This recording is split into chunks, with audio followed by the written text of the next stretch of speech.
Bueno, chicos, nos volvemos a encontrar. Eh, Habíamos avanzado sobre el tema del absolutismo en las clases anteriores. Con este material vamos a darle un poco más de forma para entender de qué estamos hablando. Cuando uno habla del régimen absolutista, es una forma de gobierno y es un régimen típico del antiguo régimen. Ahí en la pantalla ustedes pueden ver, dice periodo histórico previo a la Revolución Francesa. Tenemos que estar hablando de un periodo que va desde la mitad de la Edad Media y ocupa casi toda la Edad Moderna hasta la Revolución Francesa. Lo que ustedes ven a la derecha es un cuadro con Enrique VIII, uno de los grandes monarcas absolutos. En líneas generales, dentro de la ideología, al rey el poder le viene de Dios, eso lo iremos viendo en otras clases. Como el poder le viene de Dios, es un poder incuestionado. La única autoridad en el territorio va a ser el rey. No existe el Estado porque el Estado es el mismo rey.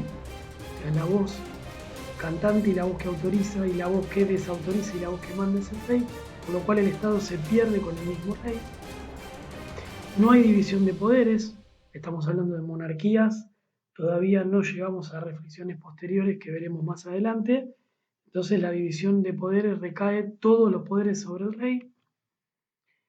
El pueblo, el concepto de pueblo no existe, va a existir el concepto de súbdito, que obedecen a lo que el rey dice. Y la sociedad es estratificada. Pantallas posteriores veremos qué significa una sociedad estratificada. En cuanto a las características, vamos a ampliar un poquitito más. En primer lugar, el poder político del gobernante no está sujeto a ninguna limitación. Como se entiende que el poder le viene de Dios, no nos olvidemos que en este periodo casi todas las regiones son en Europa católicas, como el poder viene de Dios y el rey es el que lo distribuye, la autoridad es incuestionada porque es el poder del propio Dios. Por otro lado, no había ninguna autoridad mayor que el rey en el territorio. Esto va a generar en algunos casos disputas y discusiones con la iglesia. Pero si no, el territorio era dominado y las autoridades siempre iban por debajo del rey. En el caso de la ley, lo vimos anteriormente, la ley es la ley divina, es la ley de Dios, aplicada por el rey, es completamente incuestionada. ¿Cómo funciona el Estado? Ahí estamos viendo una foto clásica de el régimen absoluto, donde está el rey y todo un conjunto de consejeros o la corte, lo que se le conoce como los cortesanos, la corte del rey que lo acompañaba. Ahí muy bien se menciona en la diapositiva, en el absolutismo el Estado no existe ni la separación de poderes, la ley se adhiere a la voluntad del rey, o sea, la ley es lo que el rey quería. Y ahí aparecen los consejos, ¿no? Ahí aparece bien mencionado, con un equipo de consejeros, ¿no? Lo que no significaba que la voz única e importante era la del rey. Por otro lado, los poderes públicos, como se conocen actualmente, surgían de la voluntad y del deseo del rey. Y por último, esta frase es muy interesante. El soberano tiene solo derechos y el pueblo, sus súbditos, solo obligaciones. Tenemos que tratar de entenderlo en ese momento de la historia, no es como ahora. En ese momento el concepto de ciudadano todavía no existe, sí el del súbdito, que tiene que cumplir las obligaciones en cuanto a lo que el rey establecía. Una mención importante, que es una aclaración interesante que hacer, nunca debemos confundir monarquía o absolutismo con regímenes totalitarios o dictaduras. Ahí muy bien menciona, en estos casos, la organización del Estado se encuentra ocupado por un partido o una cúpula militar determinada. O sea, estamos hablando de que en el tiempo que nosotros estamos estudiando, ya pasada la Edad Media, hay monarquías con regímenes absolutos.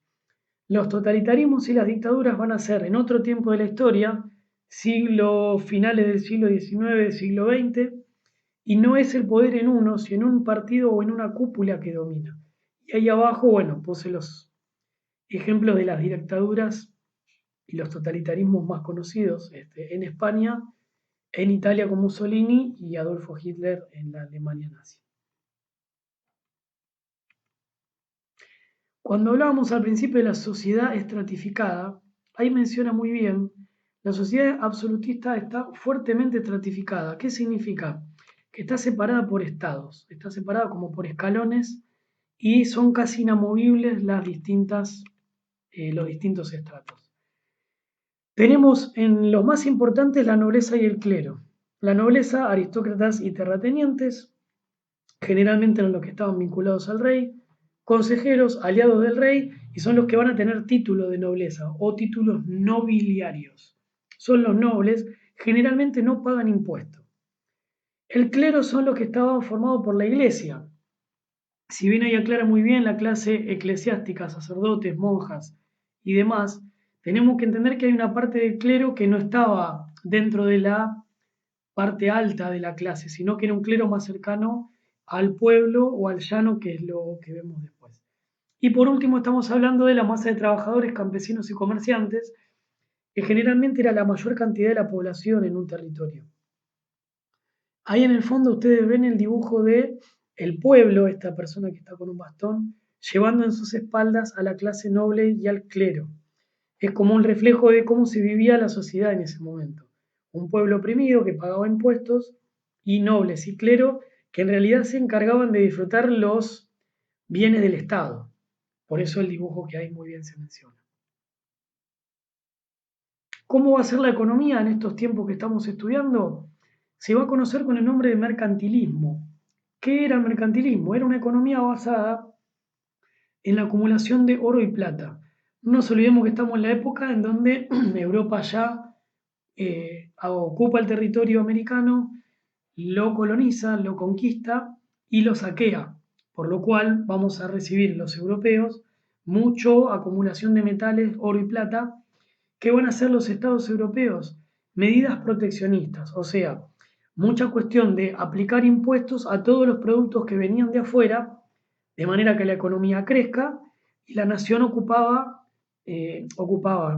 su economía en la acumulación de oro y plata para beneficios internos, no para beneficios externos. Bien, con esto para hacer una primera aproximación estamos muy bien.